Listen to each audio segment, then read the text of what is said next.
അടുത്തൊരു ചോദ്യം. ഒരു മകൾക്ക്, ഒരു സ്ത്രീക്ക് അവളുടെ ഉപ്പയുടെ കടം വീട്ടുന്നതിന് വേണ്ടി അവളുടെ സക്കാത്തിൽ നിന്നും കൊടുക്കാൻ പറ്റുമോ എന്നാണ് ചോദ്യം. ഉപ്പയുടെ കടം വീട്ടുന്നതിന് വേണ്ടി സക്കാത്തിൽ നിന്നും കൊടുക്കാൻ പറ്റുമോ എന്നുള്ളത്.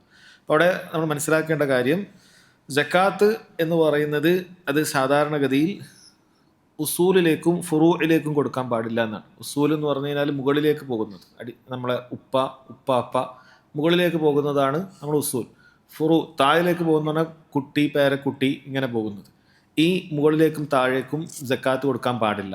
അഥവാ നമുക്ക് നിർബന്ധമായി ചെലവഴിക്കാൻ ബാധ്യതപ്പെട്ട ആളുകളുണ്ടാകും, അവർക്ക് സക്കാത്ത് കൊടുക്കാൻ പാടില്ല. എന്താ കൊടുക്കേണ്ടത്? അവർക്ക് നമ്മൾ ചെലവഴിക്കുകയാണ് വേണ്ടത്. അവർക്ക് ചെലവഴിക്കുകയാണ് വേണ്ടത്. ചെലവഴിക്കുന്ന ആളുകൾക്ക് നമ്മൾ സക്കാത്ത് കൊടുത്ത ചെലവഴിക്കൽ നമ്മൾ രക്ഷപ്പെടണം. നമുക്ക് ലാഭം കിട്ടുന്ന ഒരു പരിപാടിയായി മാറിയത്. ഇപ്പോൾ മോന് സക്കാത്ത് കൊടുക്കുക, വീട്ടിൽ ഭാര്യയ്ക്കും മക്കൾക്കൊക്കെ നമ്മൾ സക്കാത്ത് കൊടുത്താൽ എന്തായിരിക്കും അവസ്ഥ? ലാഭം നമുക്കാണ്. സക്കാത്ത് എന്ന് പറഞ്ഞാൽ നമ്മുടെ അടുത്ത് പൈസ പോകുകയാണ് വേണ്ടത്. ഇത് ഇപ്പോൾ വീട്ടിലേക്ക് നമുക്ക് മാസത്തിൽ ഒരു 15,000 റുപ്യ ചിലവുണ്ട്. ഇപ്പം നമ്മളെന്ത് ചെയ്യും? നമ്മൾ സക്കാത്ത് നിന്ന് എടുത്തിട്ട് വീട്ടിലേക്ക് കൊടുത്താൽ ശരിയാവില്ല. കാരണം നമുക്ക് ചിലവഴിക്കേണ്ട സ്ഥലമാണത്. അല്ല, ഉപ്പയും ഉമ്മയും ഉണ്ട്, അവർക്ക് വേണ്ടി നമ്മൾ പൈസ നമുക്ക് മാസത്തിൽ എന്തെങ്കിലും കൊടുക്കാനുണ്ടാകും. അത് നമ്മൾ സക്കാത്തിൻ്റെ പൈസ എടുത്തു കൊടുത്താലോ അത് ശരിയാവുകയില്ല എന്നുള്ളതാണ്. അതാണ് അടിസ്ഥാനം. എന്നാൽ ഇവിടെ ചോദ്യത്തിൽ വന്നിരിക്കുന്നത് ഉപ്പയുടെ കടം വീടുന്നതിന് വേണ്ടിയിട്ടാണ്. ഇവിടെ നമ്മൾ മനസ്സിലാക്കുക, ഉപ്പയുടെ കടം വീടുന്നതിന് വേണ്ടിയിട്ട് അത് കൊടുക്കാവുന്നതാണ്. കാരണം അത് നമ്മളെ അതിൽ ചെലവഴിക്കുക എന്നുള്ളത് നമുക്ക് ബാധ്യത ഉള്ള കാര്യമല്ല.